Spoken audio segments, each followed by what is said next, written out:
All right, good afternoon and good morning to some out there. We're just going to give it a few more moments for all of our attendees to get themselves situated, and we will begin.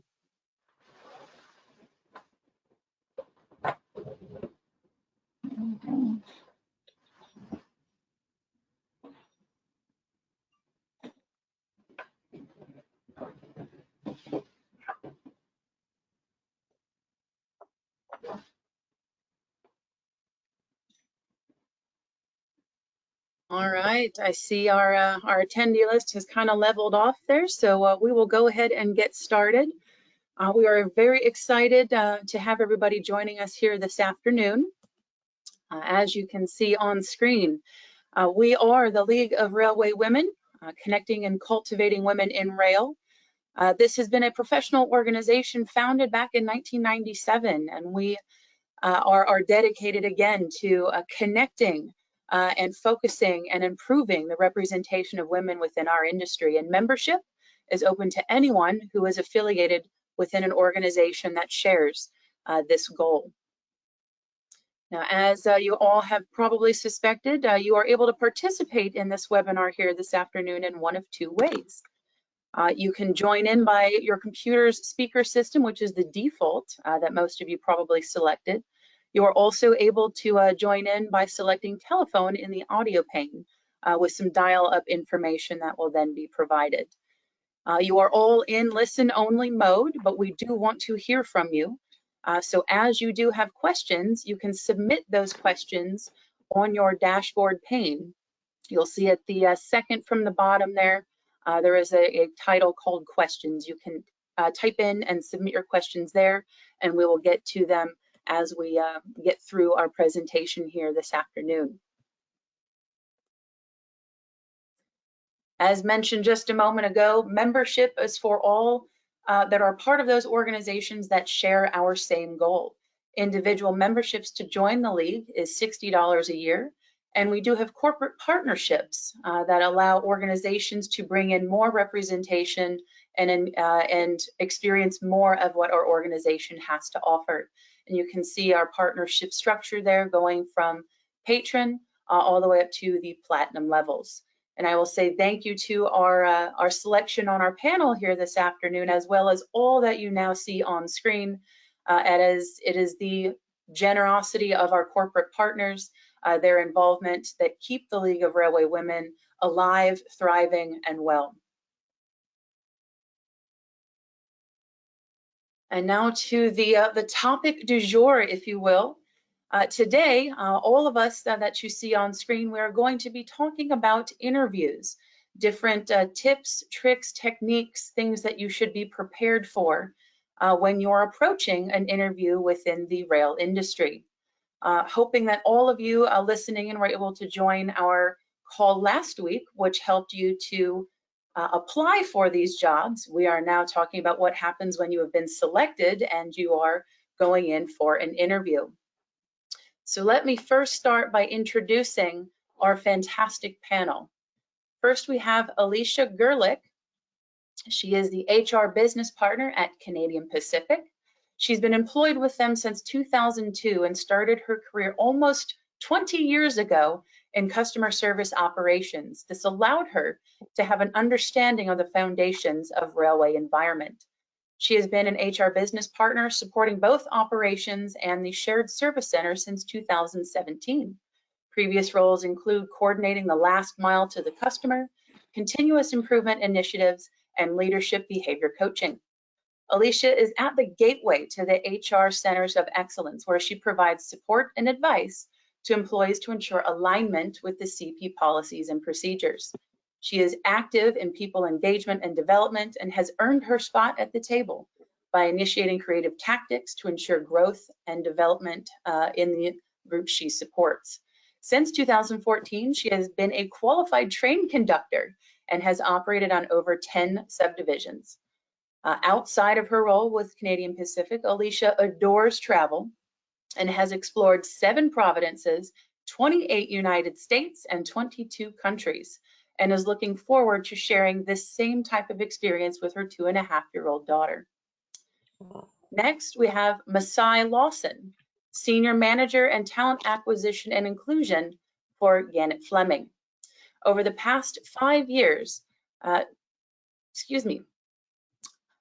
the past 5 years, and with the support of senior leadership, Masai has taken the lead in developing the framework, promotion, and support of Gannett Fleming's vision and strategy to become more inclusive, equitable, and a diverse organization, also creating a culture of belonging.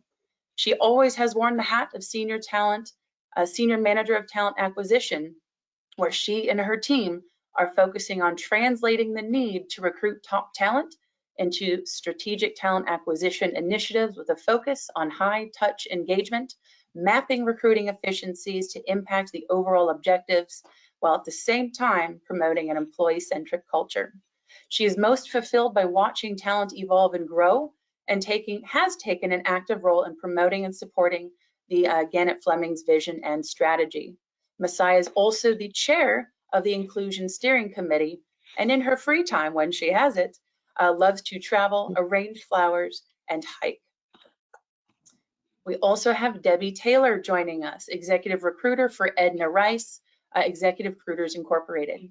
She is an expert rail transportation and mobility expert, recruiter, headhunter, passionate business professional, and entrepreneur.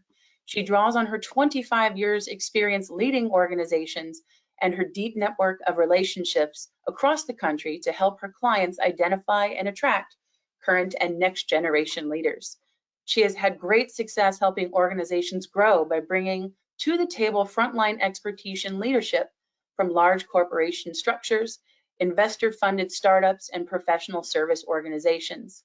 She has helped clients in various fields: manufacturing, technology, private equity, finance, shipping, engineering, infrastructure, and of course, railroads and transit organizations.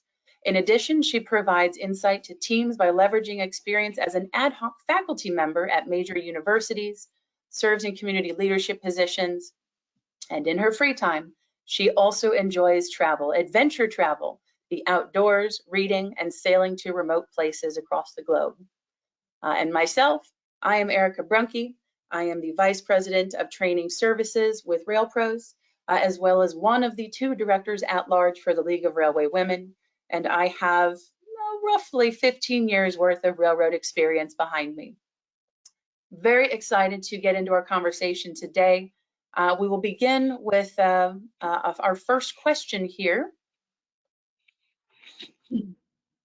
Let us begin with Alicia. Alicia, what are the best ways to prepare for an interview? So one thing I definitely recommend when you have that interview in mind, and now you have to kind of be proactive on getting ready for it, is to really think about relevant examples, relevant experience that relate to the skill sets the position that you're applying for is talking about. And when I think about that, sometimes we go back into our experience and we're like, wow, 10 years ago, I really had this big win and I really want to share this big win.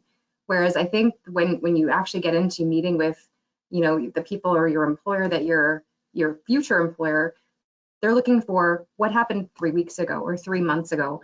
And it might be a smaller win, but the intent and the skill set is still there. So just really bringing that relevant, experience to the table when you think about it in those terms. Love that. Don't be afraid to go back. The relevancy of the conversation is more important. Excellent. Masai, what are your thoughts on how we should be preparing for interviews? Well, this is an oldie but goodie, but do your research on the company. The knowledge and insight you could gain, it may provide you with a better understanding of the type of candidate they're looking for, and at the same time allow you to craft thoughtful questions that could highlight your interest and commitment to the position you're pursuing. You want to focus on things like company history, details around growth and strategy of the organization, perhaps their mission statement, company culture also. Knowledge of their competitors doesn't hurt. And you can also learn a lot by researching senior executives and senior leadership, upper management in a firm. Often those bios can be found right on the company website. And finally, I would strongly recommend interviewing, or I should say researching those individuals that are interviewing you. Understanding their background and interests can go a long, long way. And it's a great opportunity to foster what I would call a meaningful connection and really make a memorable impression during the interview. Great suggestion. Do your homework and make sure you are prepared, not only bringing yourself to the table, but what that company could bring to the table too. Excellent. Debbie, what are your thoughts on this question of preparation? Thank you. I think what I find is really the most important thing, not the most important, a critical element is to be prepared to show up as your authentic self. Because the one thing that I will coach people all the time, and like, you need to do you. So don't try to show up and be someone that you're not. Authenticity matters. So what that means is, by taking time to read the job description or understand the role that you're applying for, and then do a skills inventory of what skills do you bring to the table that could generate the desired outcome based on what they're looking for. So my biggest thing is show up authentic, but know your skill set so that you're able to talk about how you will be able to generate the outcomes that leadership team is going to be looking for you to accomplish. Oh, that's great. And that mention of skill sets is a really great connection to our conversation last week of, all right, if you're applying for a job, trust and be confident in your skill set. So this is great that we're now talking when you show up, again, be confident in those skill sets. And again, show up as yourself. Let's not pretend to be something we're not. Great way to kick off the conversation. Let's get into our second question now. Debbie, I think you mentioned a little bit there, taking a tally about skill sets, outcomes that might be expected. So what are the best and preferred methods, or models for approaching an interview? How do we organize our thoughts and responses? So one of the things that I think is most effective, whether I'm talking to people or I've been in an interview in a position, is how do we get the people to not only remember who we are, but remember what we bring to the table? And that is most effectively done in storytelling, so that the listeners and the people engaged in the conversation can really relate. It's easier to relate to a story for people as opposed to just a listing of what my skill sets are.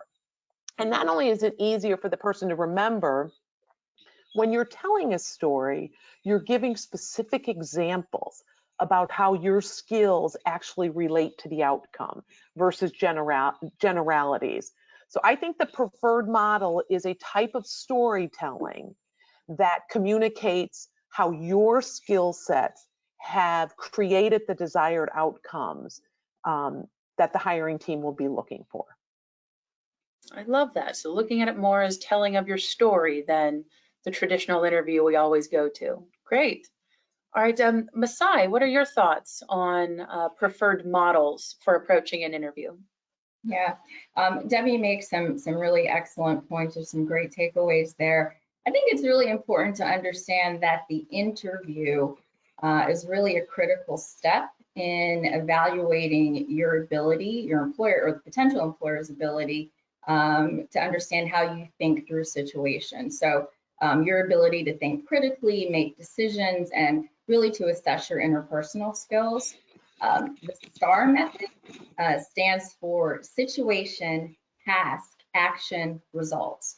So this is a behavioral interview approach that allows employers to really understand how you as a candidate would react in certain situations on the job. And all of this, of course, is based on your past experiences. So essentially, your answer should describe a situation, that the required task, your chosen action, and the result of that action. A very common, but perhaps not so great interview question is, what is your greatest weakness? Approaching this using the STAR method, the question might instead be phrased this way. Give me an example of a goal that you did not meet and how you handled it. The STAR method would require you as a candidate to explain a prior work situation anecdotally, provide details regarding the tasks required, what actions you took to achieve those tasks, and the results of that situation. This is an extremely effective method of demonstrating your professional strengths and abilities. Love that. I know I've definitely heard of the STAR method before. That's excellent. All right, Alicia, what are your thoughts on the preferred model for approaching an interview? Very similar in structure to what Masai talked about, but ours is, we typically use the SHARE model.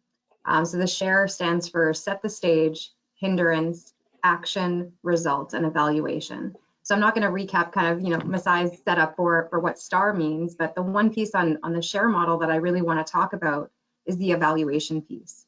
So sometimes as you go through your, career journey, you're not always going to get a win.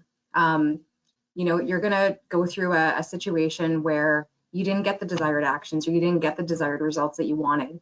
And to further to that point of, tell me about your greatest weakness or some of your challenges, this evaluation piece is how do you learn? How do you learn from events?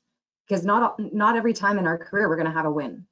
But if we can understand as a, potential employer that you're willing to learn, you're willing to accept feedback, you're willing to, look yourself in the mirror and say, you know what, I can improve. And this is what I did from that, based on that learning, that shows growth, that shows, potential to learn and accept things that you didn't have in your, back pocket or experience before. So we learn from our strengths just as much as we learn from our failures throughout our career. So just wanted to really touch on that evaluation piece because I think it's equally as important as the rest. No, and I appreciate you focusing on what most of us view as failure or weakness. We can't possibly want to show that to our potential employer, but I love the twist that you put on it, that no, it does in fact show growth and that you're able to rebound and learn from things in your past. So definitely starting to see here, we've got a great panel here of Alicia, you're class 1, Masai, you're a contractor, Debbie, you're a recruiter, but across the board here, we're really starting to see outcome focused. Really be sure that you're looking and bringing those kinds of responses to the table. Wonderful. All right, let's move on to our next question. And let's begin, Alicia, you were mentioning there learning from our past. I just mentioned, about the outcomes there. So Alicia, could you start us with some thoughts on this question? What are interviewers looking and or listening for in a response? Yeah, one key thing, I think we've already talked about it in a couple other questions, and as you see, like a lot of the preparation goes into, some of these other questions we're getting into, but it's really about that relevant experience. Employers are trying to do that match. So this this skill set on leadership is a match to what we're looking for based on this person's, relatable experience, their storytelling, what they've shared during the SHARE model or STAR model. So really listening to see that those behaviors and that competence in the skill set that they're looking for are there and relevant and current. So just, trying to make that match. And at the end of the day too, like on a second piece of it is, do they fit with our culture? So are they in that culture of, learning, growth, what we believe leadership is at, within that position kind of thing. So really making that match. I like that. It's not just a match for the interviewee to the company, but vice versa. Mm-hmm. All right, Debbie, what are your thoughts on what we are listening and looking for?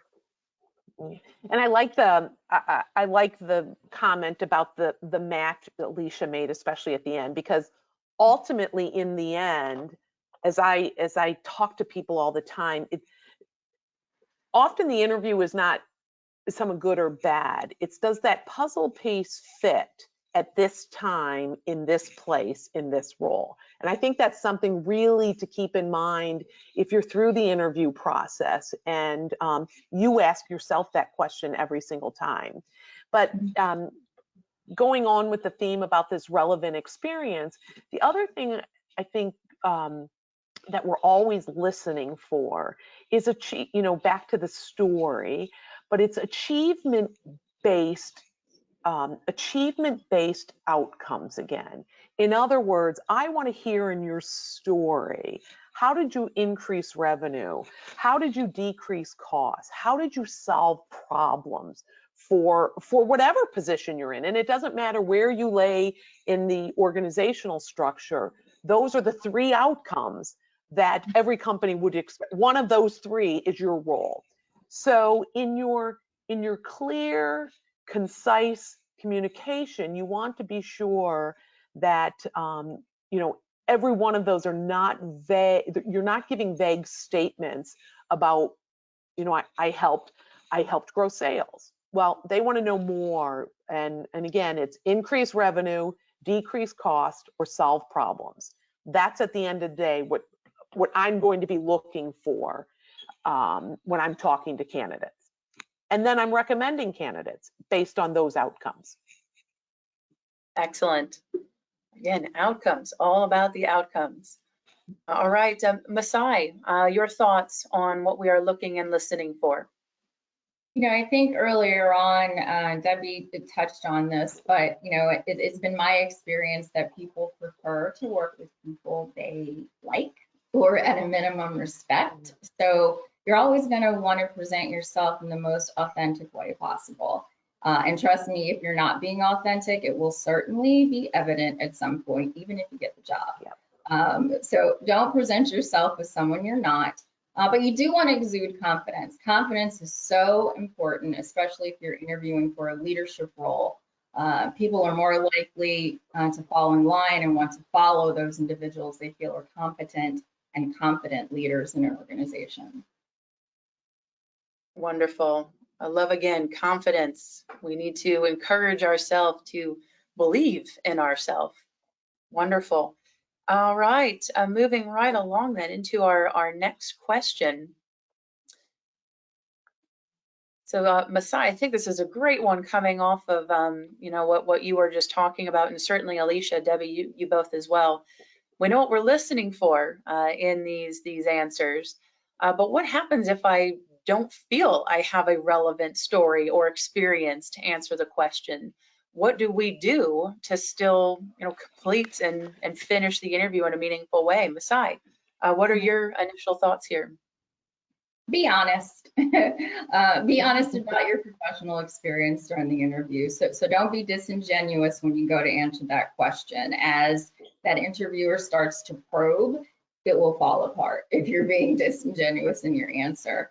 I would recommend being transparent, but then responding by stating, based on the information that you've been provided, this is how I would approach that situation. You likely have tons of years of professional experience to draw upon that have prepared you for this moment to be able to actually sit in that chair and interview with this firm. So trust, once again, in your ability to deliver. Again, going back to confidence and being authentic.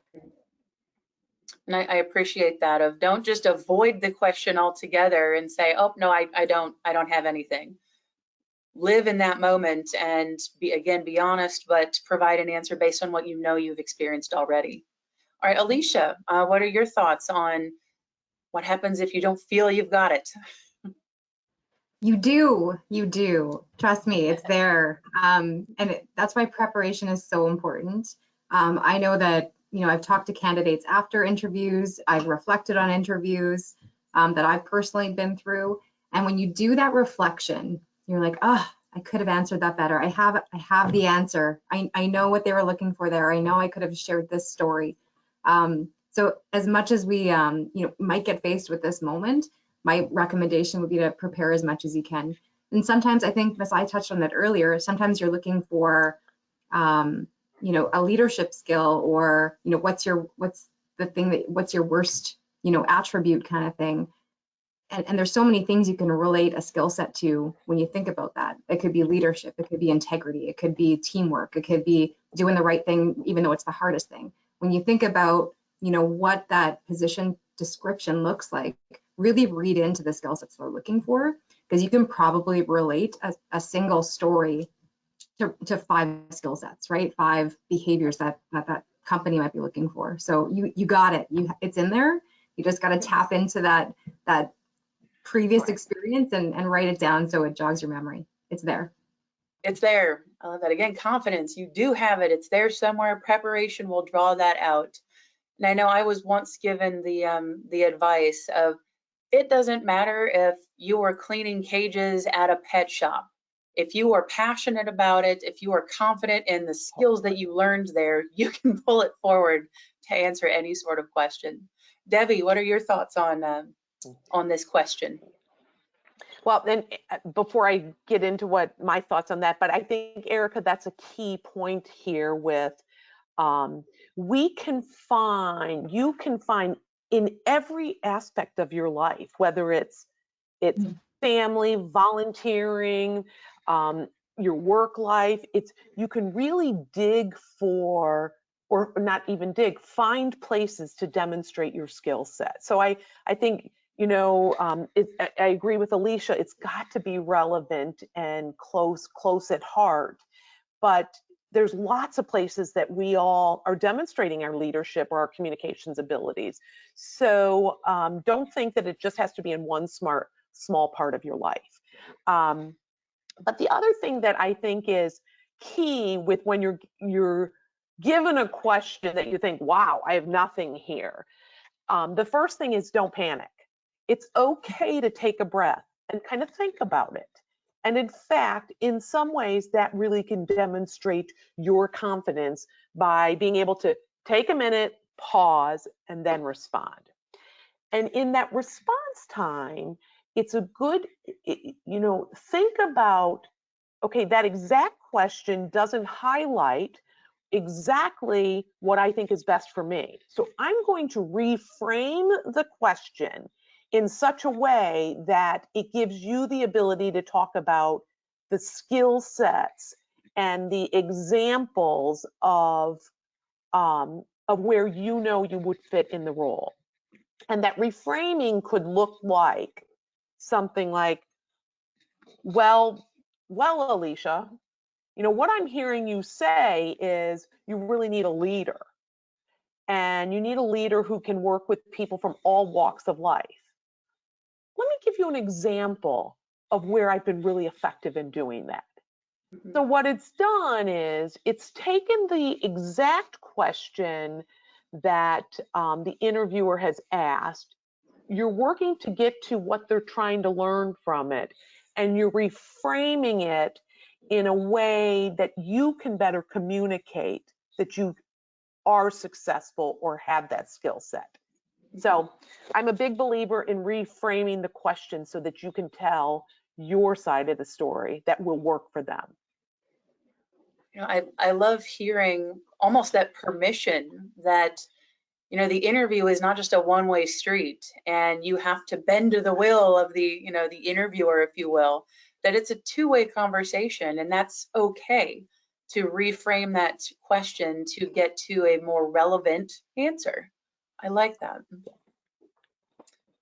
All right, and those in the audience, don't be shy. If you've got questions, top of mind, feel free to type away and let us know what you're thinking. And I apologize, I think I stepped on someone there. Was there additional thoughts here? That was me. I was just going to say, if I ever start to look for a job, I'm going to call Debbie up and ask her. Yes. Oh, that's nice. Call me. I'd love to talk to you. Absolutely. All right. One final question here that we've got, officially scheduled here. So question is, all right, in an interview, what are some major things, and we'll even say some minor things, that we should avoid altogether and be cautious of? So Alicia, let's start with you with this question. What are some things we should avoid in an interview setting? So many, but I don't think we have enough time. So I'll just take a couple points to give everybody a chance to speak to. But the first one is try not to be distracted. That would be one key piece. We are in a virtual world where we try to take things on the go with a lot of distractions in our homes and our environment, wherever we're at. Probably don't put that Teams call to do an interview as you're driving down the freeway. Like, that may not be a good choice safety wise. We are in the railway business here, people. So just be present in that moment is my advice on that. And the second one is don't throw your previous employer in front of the freight train moving down the tracks at 60 miles an hour. We never, encourage that there could be reasons, right, on why you've left, why you're looking, but we never want to put it into a negative connotation on, you know, why you were so unhappy there or what they did to you or that sort of thing. So there's always, I think, a positive moment in all of our experience and as we grow our careers, and we can pick out the positives of that. So just don't throw them under the bus. Moving freight train, however, whatever analogy you want to use in that sense. I love the creative spin on that, but excellent point. You know, show positivity, even if there were some opportunities that, you know, were there for improvement. All right, Debbie, what are some things as a recruiter you have seen do not do this in an interview? Okay. So one of the things that, even getting into the specifics of that, people that know me in the industry will know if they've come to me actively looking for a job, one of the first questions I always ask them is, are you running away from something or are you running to something? And that's very important in showing up on a positive basis in an interview process. So back to Alicia's point, don't throw your previous employer or boss or anything under the bus. Instead, you want to be demonstrating what you're running to. And I think that's that will keep the interview on a very positive basis when you're focused on what you're running to.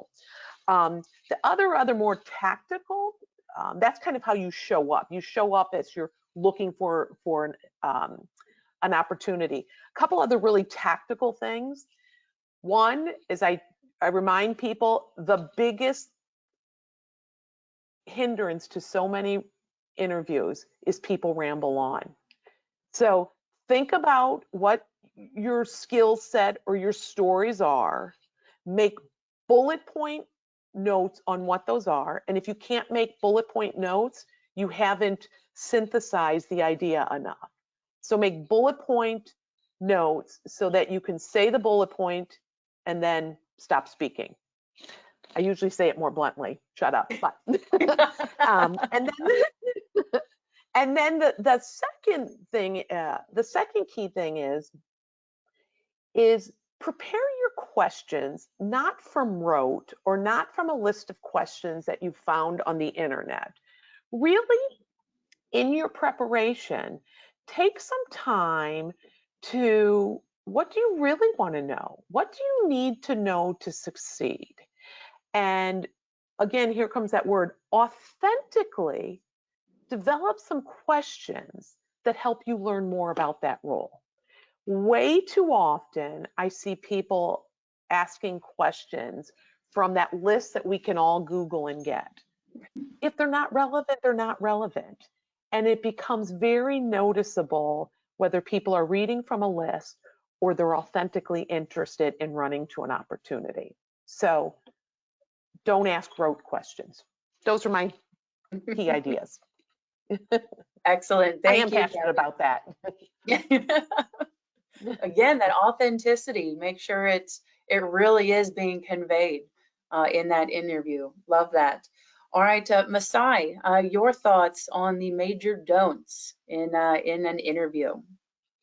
Yeah, so I'm going to be Captain Obvious here and say, don't be late for the interview. This may go without saying, but as they say, you only have one opportunity to make a great first impression. And in fact, if time permits, I do recommend you do a dry run and try to drive to the location where the interview is being conducted. Now, keeping in mind, most interviews these days are occurring virtually, I would strongly recommend you test the technology in advance of the interview. I've seen interviews delayed 10 to 20 minutes due to technical difficulties, and in some instances, interviews being rescheduled, which isn't good. Anything that can go wrong will go wrong. So be proactive and make sure you know where you're going if you're going to a physical interview, or that your camera and sound are working in a virtual situation. I'm so glad you brought up that virtual component, because I know we all recognize what the last 2 years has done, both to our industry, but as well as how we are getting in and moving about the industry. So recognizing interviews definitely have gone to a more virtual sense. There are things we need to keep in mind. Excellent. So before we turn to our questions, I see a few. Thank you so much from the audience for bringing these to our attention. Masai, you brought up a good point there of if you have time, do the dry run. So what happens if circumstances as they may be, you have limited time to prepare for an interview? So I'd love to hear like your top thing, number one item, if you have limited time to prepare for, what would that one thing be for each of you? So Masai, how about you go first? What is the one thing with limited time you would suggest people do to prepare? Yeah, I think, if there's just one thing, although you should be doing many things, if there's just one thing, there's this thing called the Google, right, where you can get any kind of information. But I would recommend doing research on the position and aligning that with the skills that you have and just being able to articulate your competencies and ability to deliver against that position. If you have time to do nothing else, that's going to be, I think, where you make the greatest impression. Love that. Research, very key. All right, Debbie, Alicia, what are your thoughts on the one thing? Debbie, do you want to go Alicia, first? you want to go? Go ahead. Okay. Go ahead, you can go. Okay. Go for it, Alicia. Yeah, I was going to say very similar to Masai, just really understanding that skill set and drawing from your outcomes and results of your relevant previous experience. And also just to kind of take a different turn is dress like you already have the job. So, oftentimes you probably don't want to show up to an interview in flip-flops and, a tank top where you're applying for a senior vice president role. Depending on what that level of position is, dress like you already have the part. And I spoke earlier to that matching.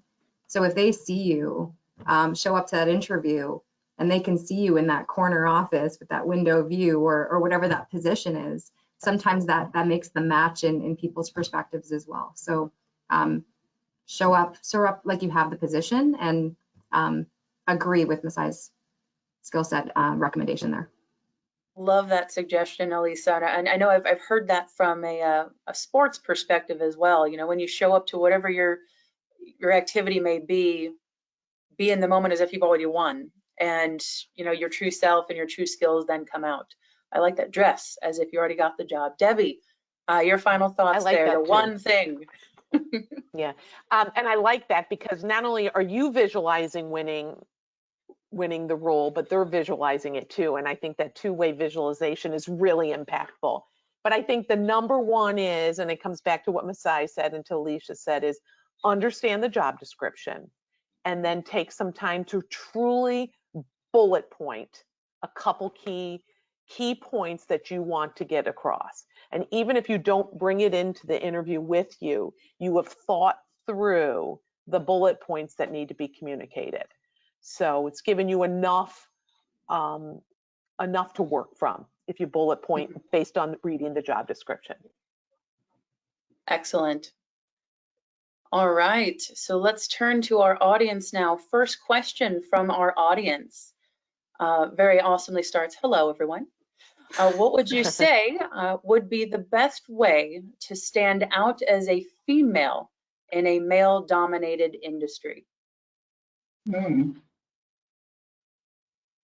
We'll say whoever feels compelled to respond, jump on in. Debbie, I saw the finger, yes. Well, and I'm even going to say this. First of all, I think this industry is dying for not just for women, for competent women who want to show up. And I think we need to be very careful, when we're not just looking for diversity, we're looking for competent people to show up in the job. And there's so many out there, we're just not attracting them enough. But I also think, and I get reminded of this a lot, and in fact, the way we communicate can often be different. And I'm not going to even tell you the person who it is right now. Someone will say to me, well, Debbie, you're talking like a girl now. And what they're saying is, I know, but it's very good feedback for me, And so getting noticed as a woman, what they're saying is that I may be not communicating as directly and as authoritatively as it's expected in the industry today. And I don't even know that that's just a male-female thing right now. It's where we are as a structure of the industry. And as it's evolving, there's some industry culturalness. So I think for a woman, the best thing is to talk as directly and be succinct in our communications and talk with authority and don't apologize. Yeah. Don't apologize, for sure. Yeah, we Anyway. do a lot of that as women, make apologies. And you know, to your point earlier about sort of exuding that confidence, you know, I'm amazed at times how many men pursue opportunities that they are not qualified for. And so I would say as a woman, you know, you're there, you're present, you know, own it. You know, you might only have 60% of the skills that are required for the position, but who cares? Go for it. So don't be afraid to take those risks and assert yourself and advocate for yourself in a professional setting. I work in a predominantly, we all do, male-dominated industry. And if you are weak and mild, you're certainly not going to see the results that you want to see in terms of your growth in that in the business, just because you know you have to be able to play with the boys. Yeah, I love that. Be bold and show up. And I really appreciate you touching on that qualification piece there. One great piece of advice one of my male bosses gave me back in my railroad career, and I believe this also mirrors something that Oprah you know, talks about, is you've been invited to the table, so speak up. You've got the interview, so speak up. You know, you're there for a reason, so be bold, be courageous. Alicia, what are your thoughts there? And they want you there. Exactly. And they want you there. They want you. Yeah. Exactly right. Exactly right. And I was just going to touch on one key word that we talked about earlier, but is just be confident in your experience. Like own it. You've got it. Again, you're there for a reason. You're invited. You've been pre-selected. Like all of those words, right? So be confident in it and own your experience. So, you know, I think back to just even me being as a mom and having to go off on, you know, some short-term leave to take care of child, and then coming back into the railway industry after my leave. It's kind of like, okay, are people going to see me differently because now I'm a mom versus just a railroader kind of thing, right? So own it though. Like it's okay to do those things because we can. So own your experience, own, you know, how that's made you a better person to be suitable for the position that you're applying for. So just own it and be confident. Confidence, So, Erica, definitely another theme.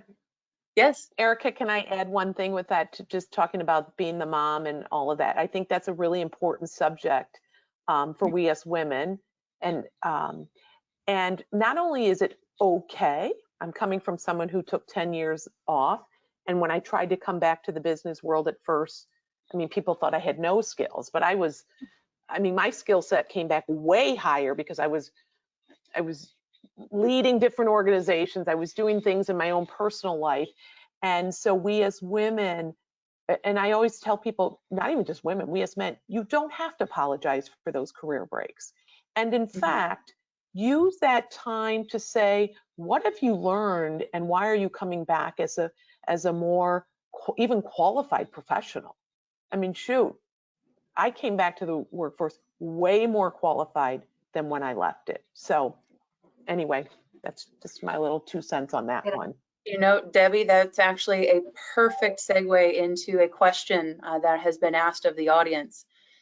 How do we ask questions to reveal the culture, work-life balance, the environment of the organizations, things that are important for day-to-day work life, but not always noticeable in an interview? So you were just talking there about being a mother, and you know, sometimes there are breaks that we have taken in our career. So how would we offer some advice on this question? How do we come to understand in an interview that agency's culture, environment, and thoughts on work-life balance? One, I can go first on this one. So one, that I've been experienced to on, how how to segue that in an interview is oftentimes at the end of an interview, the panel will ask you, do you have any questions related to the position? Do you have any questions related to the company, et cetera, et cetera. And one good segue that I've used and other people have used as well is, tell me what keeps you here? Like, what do you value most about, having your career and potentially, that personal time with your family? So what does that organization value most about the culture of making that happen from a work-life balance perspective? And really get the hiring manager or the panelist or whoever that is opinion versus asking in like general terms. Because sometimes if you hear it from a personal level, you're actually going to get that authentic answer. Mm-hmm. That's a good point. Excellent. I think, as a person, I'm not interviewing anywhere, but I would want to know what sort of investments an organization makes in its employees. So I'd ask about opportunities for learning and development, continuing education. I interview a lot of younger people these days, and that's kind of like top of their list. One of the things that's top of their list. So if I'm making an investment in you as an organization, what kind of investment are you going to make in me? I'd also probably ask about how do I get to the next level? You'll begin to understand what their process is like from a performance evaluation perspective. I mean, these are all things that unfortunately a lot of us find out once we get into the organization that maybe aren't so fair and equitable. But I would ask them about their policies related to career advancement and the investments they make in terms of learning and development.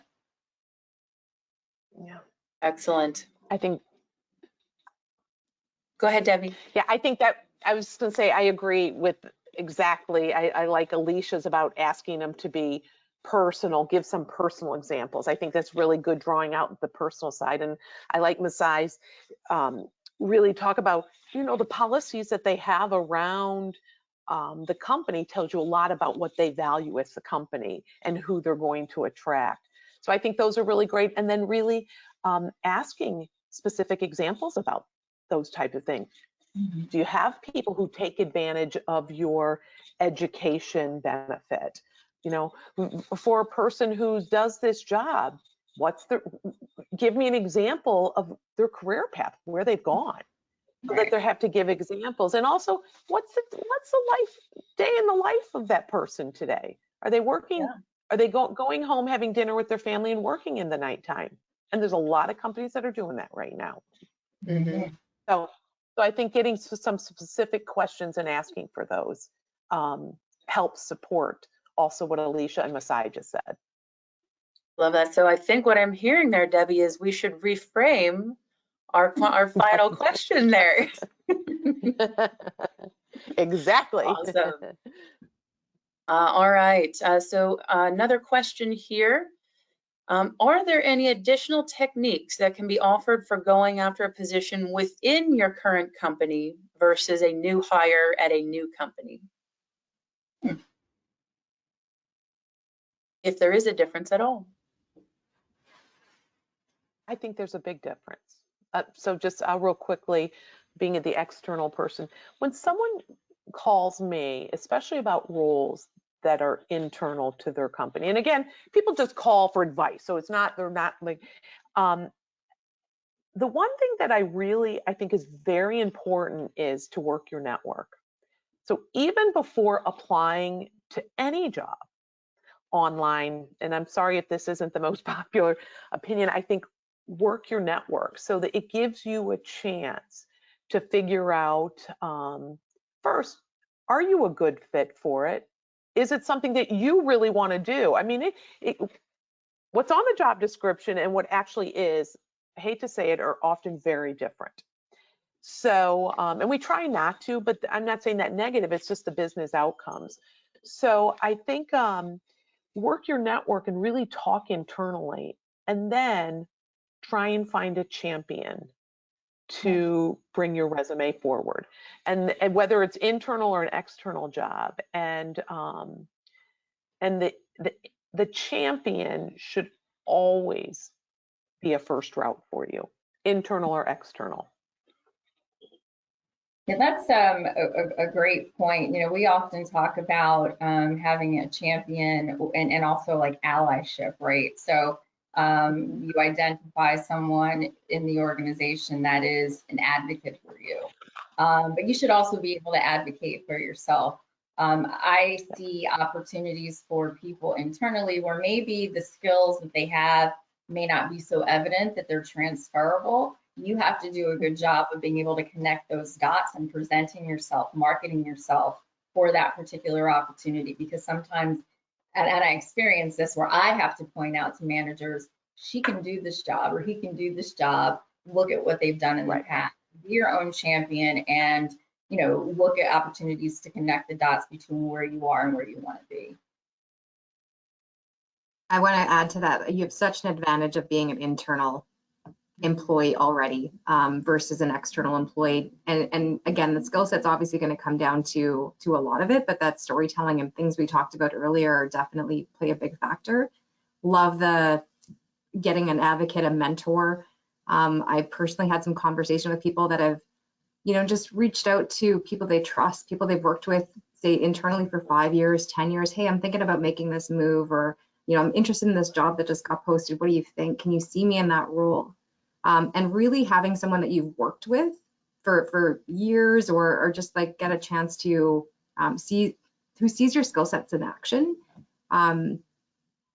Yes. Could be that advocate and say, you know what, yeah, like this is, and they could actually help you prepare. So think about that too, right? On, well, this is where those skill sets are, but you definitely have an advantage and you have that internal network and connection already. You know, discuss it with your manager. That's your first advocate, right? Hey, I'm thinking about this. What do you think? You know, they typically know the hiring manager. It's kind of a chain reaction. Right. So as an internal candidate, you have a lot of advantage compared to an external, and never take that for granted. You'll always have that upper hand because you're on the inside, and you can you know, lean on people that want to help you succeed and grow your career. Love that idea of a champion and utilizing your network, and in some cases, you know, reputation and what people know of you and you have done prior really comes into play. You know, certainly so in that internal environment. All right, there are 2 final questions. I see we're getting close to the end of our time together, so let's approach these lightning round style. So the first question is it acceptable to bring notes into an interview? Yes. Yes or no? Yes. Yes. All right. For sure. Yes. Notes are good. Very good. And this question, I suspect there might be a follow-up here, but initial question, is it acceptable to talk about salary in the interview? Yes or no? Depends. Depends. Depends. All right. So the follow-up to this is recognizing you should do your research. What is the right way to approach this question?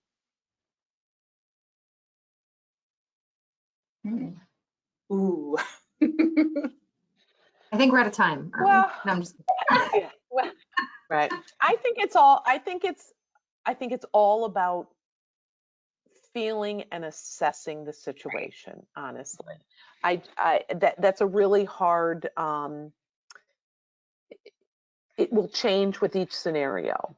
You know, as an outside recruiter, I always talk about compensation prior to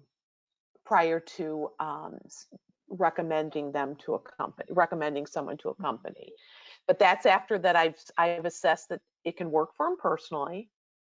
Then there's a job fit, and then I always say, well, then the money has to fit, and it has to be in that order.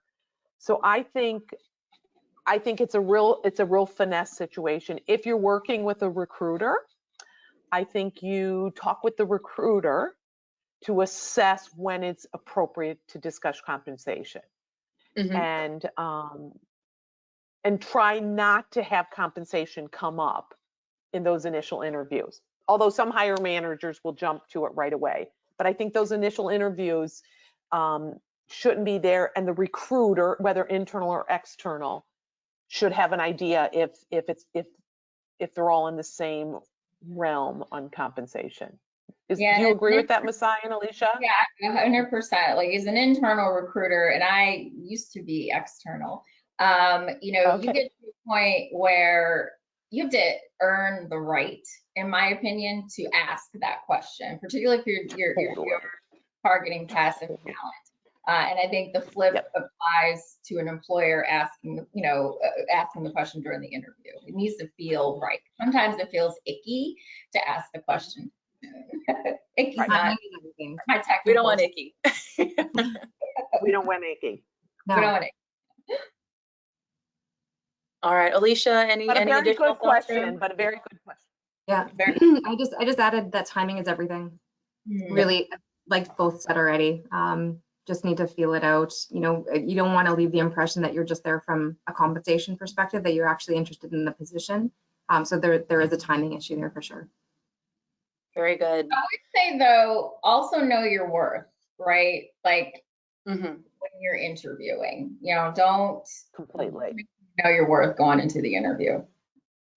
No, that's a great way to Absolutely. balance that question of you don't want to just force the question to make it seem that's the only driver, but certainly come into that question understanding, having done your research, what not only that position is worth, but what you are worth coming to that position. Great way Absolutely. to cap off this conversation. So of course, on all of these, we won't do a demo here today. Truly, our new career board, from an interview perspective, most of your resources are right here. The resources available to you are actually within the league itself. There is a fantastic mentoring program that the League of Railway Women hosts. You can find out about it on our website. If you want to go explore, and I encourage you all to do so, the new career board, you see the website listed there on screen now, careers.railwaywomen.org. Job seekers is where you folks in the audience would go to kind of explore what opportunities are out there. And of course, go back to see which ones you've scored an interview with. Now, just to highlight a few very key things that we heard here this afternoon, certainly a theme of authenticity became very prevalent. Be yourself in the interview itself. Make sure that you are answering questions truthfully, so much so they show off your experience, your skill sets in a confident way. Be there and own your skill set, your experience, even if deep down you truly feel it's not exactly relevant to the question.